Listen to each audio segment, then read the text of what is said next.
درود شنوندگان گرامی، گفتارمان را از سلسله خوانش ادبی آغاز می‌نماییم.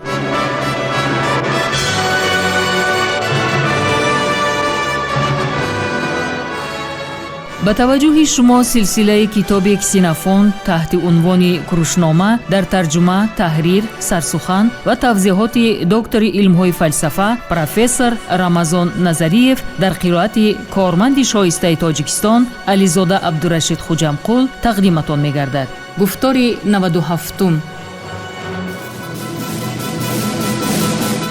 سلسله مذکور با هدایت و دستگیری اساسگزار صلح و وحدت ملی پیشوای ملت پرزیدنت جمهوری تاجیکستان محترم امامعلی رحمان به چاپ رسید.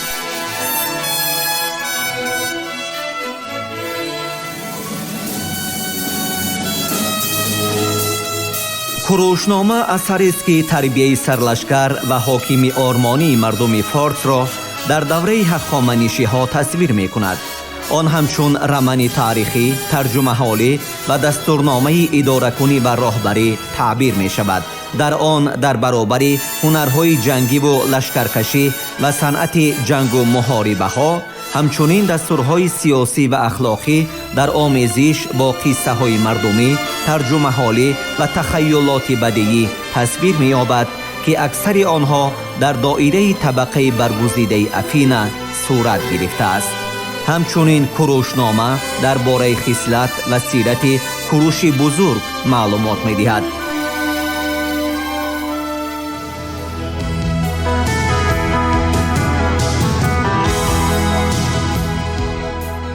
باروخوویچ جای کیراپیدیا در تاریخ نثر یونان. ژانری که افلاطون در آن کار می‌کرد در زمانهای قدیم نوشته‌های سقراطی نام داشت. آنها مکالمه‌هایی بودند که در صورت آنها افلاطون تعلیمات فلسفی خود را انشا نموده است. مسئله گذاری‌های اخلاقی سقراط و طرز مکالموی تحقیق مفهوم‌ها نه تنها از جانب او تهیه گردیدند، بلکه تا حد نظامی فلسفی ایدئالیستی همه فراگیر توسعه یافتند. خودی مکالمه افلاطون به یک اثر تام بدیعی مبدل گردید که در آن جستجوهای فلسفی او تجسمگری عینی دراموی گردیدند. افلاطون سقراط را همان طوری توصیف نموده است که مؤلفان افینگی اثرهای فاجعه‌ای همزمانان او اسطوره را به کار برده و آن مضمون معاصر را که به موضوع روز موافقت داشت وارد می نمودند. این اسلوبی بدیعی ظاهراً در نثر اتیکی خیلی وسیع استفاده می شد و کسینوفونت نیز به آن ارجگذاری نموده کروش کلانی اساسگزار شاهیگری فارس را تا به قهرمان اثر خود می رساند. در طرز تفکر و رفتار و کردار کروش و اطرافیانش در تصویر کسینوفونت که در این باره در ادبیات بارها اشاره شده است، نه فارس ها بلکه الینی ها، درسترش سپارتانی ها تجسم یافتند. افلاطون که به دموکراسی افینه عداوت سخت داشت، با وجود این هنگامی که کوشش میکرد کارنمایی افینگی ها را در دوام جنگ های یونان و فارس بنیاد سازد، یک وطن دوستی افینه باقی میماند. برای تصویر افسانوی ابرقدرتی فارس، دولت بربرها با مرکزش در جزیره اتلانتیدا به کار می رود. در قصه ها درباره اتلانتیدا اسطوره های گوناگون یونانی ماهرانه متحد شدند که باید همچون به حیث نمونه غایه های سیاسی افلاطون خدمت کنند. افلاطون داستان این جزیره را با زبان عمک خود کریتی قصه می کند. مکالمه تیمی کریتی آن را از بابایش، او از سالان و سالان از کاهنان در سایس شنیده است. قصه درباره اتلانتیدا اینچنین در مکالمه کریتی نیز ادامه دارد. در اینجا درباره اهالی اتلانتیدا که ریشه‌شان از پوسیدون است، درباره متمرکز شوی اتحاد دولتی اتلانتا، درباره پایتختی که هم با دست ساکنان آن و هم با خود طبیعت به استحکام تبدیل یافته است، درباره معبدها و قصرهای شاهی در مرکز اتلانتیدا، درباره نظام آبیاری و جنبه‌های زیاد دیگری روزگار و حیات این کشور قصه کرده می شود. جزیره اتلانتیدا زمانی در نزد ستونهای گیراکل گیبرالتار واقع بود و از این رو اقیانوس اتلانتیک در آن وقت برای بحرنوردان بیشتر دسترس بود. برای بخشیدن اعتماد بیشتر و قصه خویش، افلاطون این جزیره را به بحر غرق می کند.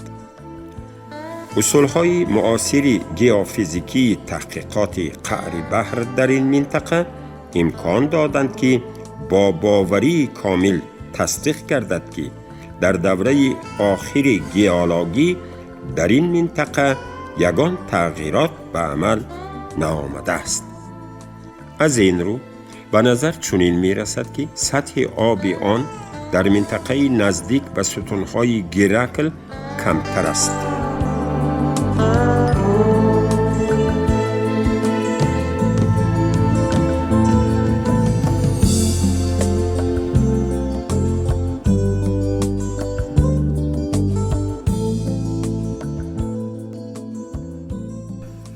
مؤلف درباره 2000 کتاب که به مسئله اتلانتیدا بخشیده شده است یادرس می شود.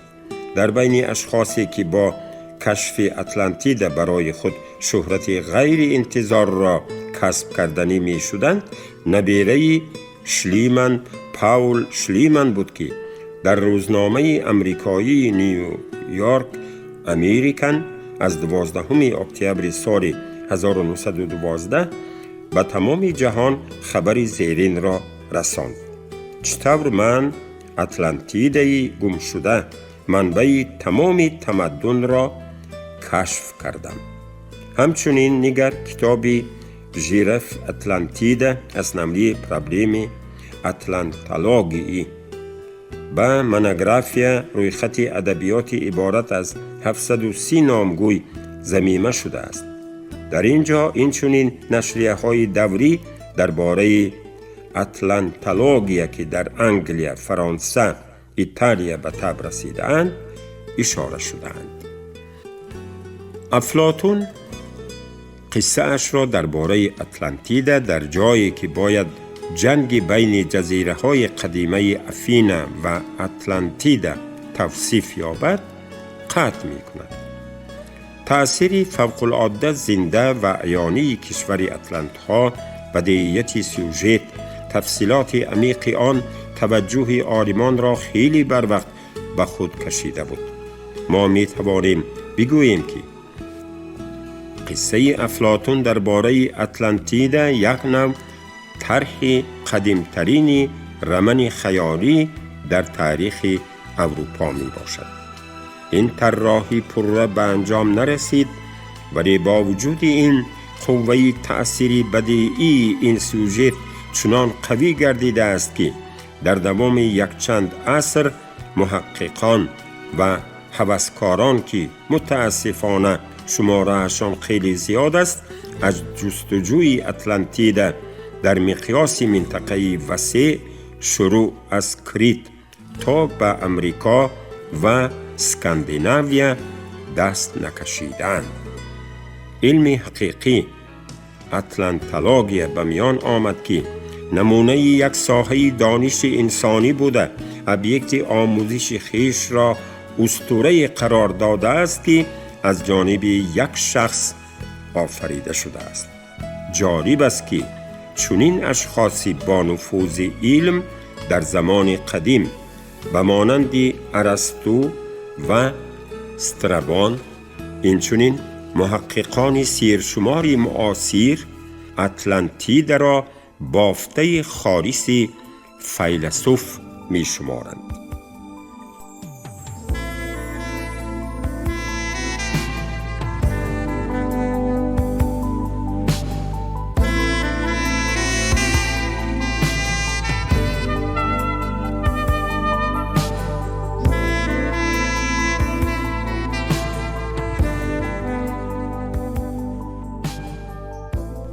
افسانه افلاطونی درباره اطلانتیده در قطار اسطوره‌هایی که فیلسوف با چنین مهارت اجرا نموده است، با تناسب خاصه آن با واقعیت فرق می کرد و بنابراین تنها شرطاً آن را اسطوره نامیدن لازم است. در حقیقت آن افسانه نبوده، بلکه تنها قصه تخیلی است. به ذات خودش آن یگان چیز فوق العاده یا غیر طبیعی را در نظر ندارد. در اینجا فقط آدمان اشخاص اجرا کننده نقش ها وجود ندارد، اما در اثنای جستجوهای دائمی شکل‌های نوی سوژت ها درباره یک دولت خیالی پیدا شده اند که آن برای رشد و کمال آن امکانیت‌های کلان داشت. از اینجا تنها قدم به پیش رفتن در راه واردشوی قهرمان‌های موافق به این سوژت افسانوی باقی می‌ماند. یکی از قدم‌های نخستین را در این راه شاید فیلسوف انتیستین گذاشته است، گرچند رشد کامل این اصول بدیعی تنها در کیراپیدیای کسینوفونت به اجرا رسیده است. اساسگذاری مکتب کلینیکی انیستین از افینا با سقراط هنگامی واخورده است که الکی به سن بلاغت رسیده بود. با وجود این وی کاملا به جذابیت شخصی معلمش تابع گردیده. بعد مرگ او در گیمنازیای کینوسارگ مؤسسه تعلیمی را می گشاید که در آن طبق عنعنه نورسان به اصطلاح نابرابر حقوق مشغول تعلیم بودند. انتیسفین که اصلش از شهروندی افینگی و فراکیگی بود نیز به آنها تعلق داشت. سرپرست این گیمنازیا گراکل بود و همین قهرمان افسانوی سرپرست مکتب نوی فلسفی کلینیک ها گردید. فیلسوفان این مکتب حیات قهرمانی پر از مهنت و مشقت را آرمان خیش خود انتخاب کرده بودند.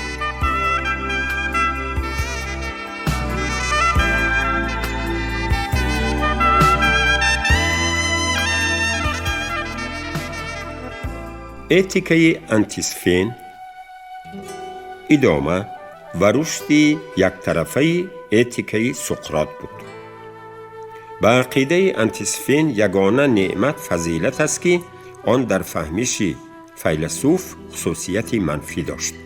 آن از بی‌پروایی نسبت به تمام عالم بیرونه، محدودیت نیازها و آزادی باطنی عبارت بود. طرز زندگی بی تکلفانه سقراط را که به آرایش ظاهری بی اعتنایی می کرد، پایلوچ و لباس نظرناگیر می پوشید، کلینیکی ها تا به زهدگرایی از حد زیاد رسانده به طرز زندگی قشاقانه، طاقت گرسنگی و سرما عادت کردند. اثر انتیسفین گراکل را شوارتز به ژانر رمان فلسفی اسطوروی متعلق می داند که در آن قهرمان مشهور اساطیر یونانی همچون یک حکیم کلینیکی به نظر رسیده، در عمل آرمان‌های مکتب فکری خود را عملی می‌گرداند. ولی در اینجا قید کردن لازم است که شوارتز اصطلاح رمان را تنها شرطاً به کار میبرد و از آن سرلوحه کتابی او عنصری عاشقانه در ادبیات نقلی یونان درک می‌دهد.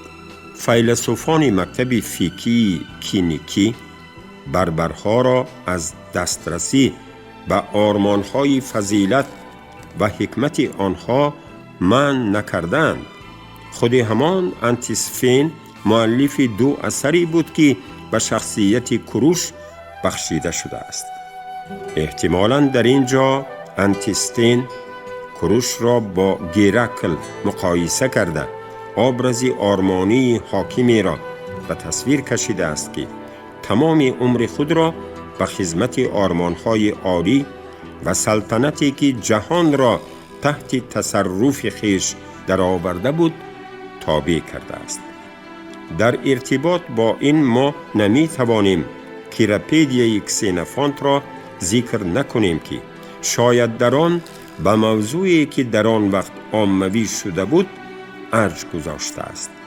اما باید در نظر داشت که آثار انتیسفین تا روزهای ما نرسیده هر گونه برقرارسازی مضمون آنها به این یا آن حد فرضیه است.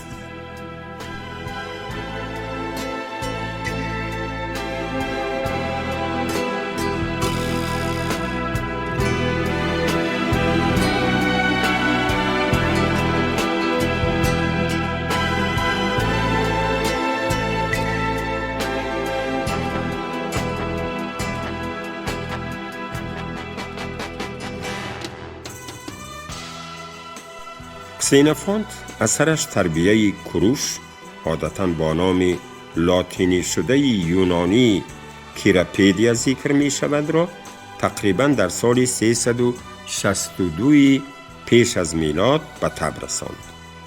آن نتیجه راهی طولانی ایجادیات نویسنده، ثمره افکار انسانی بود که مسافه دشوار و مرکبی حیات مهاجری سیاسی و عسکری کرایه را طی کرده است. الکی در سالهای آخری عمرش که در سکیلوت می گذشت، ملکی که با کمک خیرخواهانه حکومتداران اسپارتا به دست آمده است، به مشغولیت دوست داشته خود نویسندگی بند بود. وی با رغبت و به مقدار زیاد در موضوعهای گوناگون و نه تنها درباره تاریخ می نوشت. وقتی که او کیراپیدیا را نشر کرد، عقل و شعور او هنوز روشن و تراوت کامل را نگاه داشته است. در این باره اسلوب ایجادیات او که شاید از تمام میراث ادبیش برجسته ترین است شهادت می دهد. ما در آن تجسم تمام شخصیت کسینوفونت، طرز تفکر، یأس و امید و آرزوهای وی، جذابی و ناپسندی سیاسی را مشاهده می کنیم. کیراپیدیا نمونه برجسته ترین اسلوب ادبی او می باشد.